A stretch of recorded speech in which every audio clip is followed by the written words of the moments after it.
তো নমস্কাৰ বন্ধু বান্ধৱীসকল, welcome to my channel tech online. তো ইয়াতে মই আপোনালোকক RTI কেনেদৰে কৰিব, যিকোনো এটা বিভাগৰ আপোনালোকে যদি বিচাৰে RTI কৰিব বিচাৰে অসমৰ বাবে, চ' কেনেদৰে এপ্লাই কৰিব সেই বিষয়ে আপোনালোকক দেখাম মই।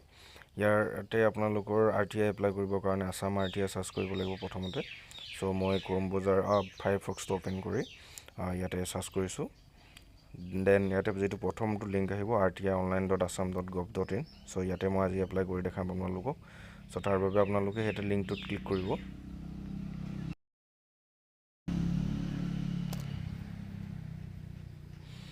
লিংকত ক্লিক কৰাৰ পাছতে ইয়াতে আপোনাৰ ছাবমিট RTI ৰিকুৱেষ্ট আহিব। চ' ছাবমিট RTI ৰিকুৱেষ্টত ক্লিক কৰিব। দেন তললৈ আহিব, ইয়াতে আই হেভটোত ক্লিক কৰিব, দেন ছাবমিটত ক্লিক কৰিব। ইয়াতে আপোনালোকৰ মোবাইল নম্বৰ আৰু ইমেইল ID আৰু যিটো এটা কেপচা আছে, চ' সেই কেপচাটো ফিল কৰি লগ ইন কৰি ল'ব পাৰে।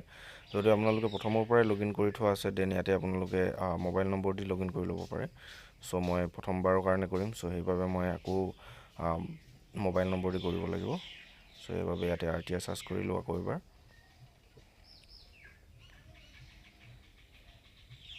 চ' ছাবমিট RTI ৰিকুৱেষ্ট।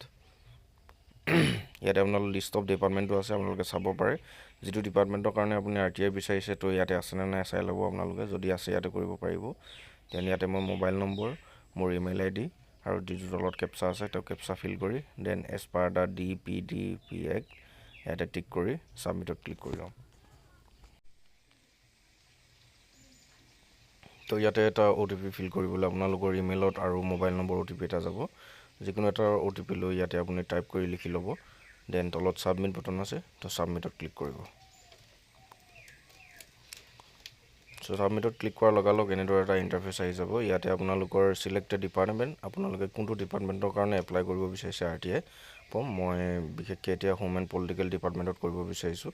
চ' মই হোম এণ্ড পলিটিকেল ডিপাৰ্টমেণ্ট লিখি ল'ম। তাৰ পাছতে ইয়াতে আপোনালোকৰ ডিষ্ট্ৰিক্টটো চিলেক্ট কৰিব লাগিব, আপোনালোকে কোন ডিষ্ট্ৰিক্টৰ পৰা এপ্লাই কৰিব বিচাৰিছে। চ' ইয়াতে মোৰ ডিষ্ট্ৰিক্টটো মই চিলেক্ট কৰি লৈছোঁ।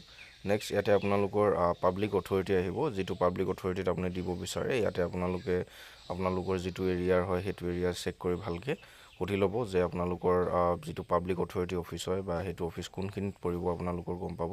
তাতে কেইবাটাও আহিব, আপোনালোকে ভালদৰে চাই ল'ব।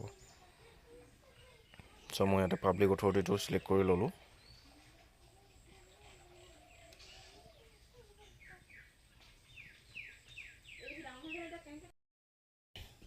তাৰপাছতে ইয়াতে তললৈ অহাৰ লগালগ আপোনালোকৰ এপ্লিকেণ্ট নেমৰ জেণ্ডাৰ, এড্ৰেছ আৰু পিনক'ড, কাণ্ট্ৰি, ষ্টেট, ডিষ্ট্ৰিক্ট, আপোনাৰ এডুকেশ্যন ষ্টেটাছ এইবোৰ আপোনালোকে ফিল কৰিবলৈ আহি যাব। চ' আপোনালোকে ইয়াতে ভালকৈ আপোনালোকৰ ডকুমেণ্টবোৰ চেক কৰি ভালকৈ ফিল কৰি ল'ব। বাকী তললৈ অহাৰ লগালগ ইয়াতে আপোনালোকৰ BPL বা আপোনালোকৰ ইকুইভেলেণ্ট আইডেণ্টিটি কাৰ্ড আছে যদি ইয়াতে য়েছ কৰি আপোনালোকে দিব পাৰে। যদিবা নাই যদিও হৈ যায়, আপোনালোকে নো চিলেক্ট কৰি দিব পাৰে। চ' মোৰ লগত আছে, চ' মই সেইবাবে দি দিছোঁ। লগতে ইয়াতে তলত আপোনালোকৰ ইয়াৰ অফ ইছ্যু আছে, কোনটো ইয়াৰত আপোনালোকৰ ইছ্যু হৈছিল সেইটো লিখিব। আৰু ইছ্যুং অথৰিটি কি হয় সেইটো আপোনালোকৰ ফুড ছেফটি ডিপাৰ্টমেণ্টে হ'ব। চ' ইয়াতে ফুড ছেফটি ডিপাৰ্টমেণ্ট লিখিব। নেক্সট তলতে আপোনাৰ BPL ইকুইভেলেণ্ট আইডেণ্টিটি কাৰ্ড আপোনালোকৰ ইয়াতে ফটো আপলোড দিব লাগিব, যাটো PDF ফৰ্মেটত হ'ব। এইটো আপোনালোকে PDF ফৰ্মেটত বনাই আপলোড দিব লাগিব 1 MB ভিতৰত। চ' সেইবাবে যদি আপোনালোকে বনাবলৈ অসুবিধা হৈছে, দেন মোৰ চেনেলত আৰু এটা ভিডিঅ' আপলোড হৈ আছে, তাতে আপোনালোকে চাইজৰ ভিডিঅ'টো চেক কৰি আপোনালোকে চাব পাৰে যে কেনেদৰে আপোনালোকে ফটোটো আপলোড কৰিব। নেক্সট তললৈ আহিব RTI ৰিকুৱেষ্ট ডিটেইলছ। তো ইয়াতে আপোনালোকে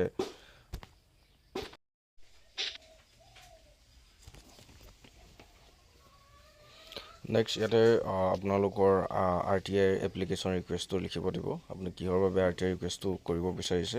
দেন মই ইয়াতে লিখি দিছোঁ যে মোৰ অসুবিধাটো কি হৈছিল বা কিহৰ বাবে মোক RTI দৰকাৰ হৈছে বা RTIটো কেনেকুৱা ধৰণৰ লাগে, আপোনাৰ RTIৰ ভিতৰত কি লাগে। মই ইয়াতে মোৰ মাৰ্ক, ফিজিকেল টেষ্টৰ মাৰ্ক, ভাইভাৰ মাৰ্ক সেইবোৰৰ ইয়াত লিখি দিয়া হৈছে। চ' আপোনালোকে ইয়াত ভালকৈ ব্ৰিফলি ডেছক্ৰাইব কৰি দিব। বাকী তললৈ আহিব any third party information required, যদি আপোনালোকক এনি থাৰ্ড পাৰ্টিৰ ইনফৰ্মেশ্যন দৰকাৰ হয় তেনে টেষ্ট কৰিব, নহ'লে ন' কৰিলেও হ'ব।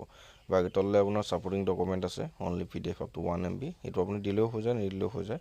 চ' মই ইয়াতে আপলোড দি দিম মোৰ PDF এটা ফৰ্মেট বনাই। চ' ছাপৰ্টিং ডকুমেণ্টত আপোনালোকে ধৰি লওক আপোনালোকে যিটোৰ কাৰণে এপ্লাই কৰিছে বা যিটো দি আপোনালোকে এপ্লাই কৰিব বিচাৰিছে, তাতে আপোনাৰ এডমিট কাৰ্ড বা আপোনালোকে ফিজিকেল দিয়া বা যদি আপোনালোকৰ ভাইভা দিয়া আপোনালোকে ইয়াতে আপলোড দি দিব। চ' মই ইয়াত আপলোড দি দিছোঁ। তাৰ তলতে এটা কেপচা আছে, চ' সেই কেপচাটো ফিল কৰি লৈছোঁ মই। কেপচাটো ফিল কৰি লোৱাৰ পাছতে আপোনালোকে তলত এটা টিক কৰা অপশ্যন আহিব আৰু পে' কৰা অপশ্যন এটা আহি যাব ছাবমিটৰ।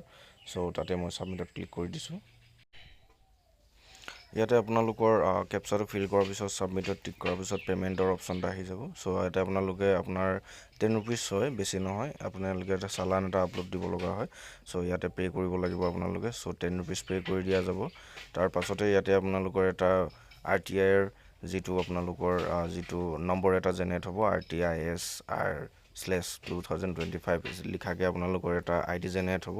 ইয়াতে বাকী ডিটেইলছবোৰো লিখা থাকিব, আপোনালোকৰ নাম, আপোনালোকৰ এড্ৰেছ। চ' ফিউচাৰ ৰেফাৰেঞ্চৰ কাৰণে আপোনালোকে ইয়াত ষ্টেটাছ চেক কৰি চাব পাৰে। চ' এনেদৰে আপোনালোকে RTI এপ্লাই কৰিব পাৰে। That's it. Thank U.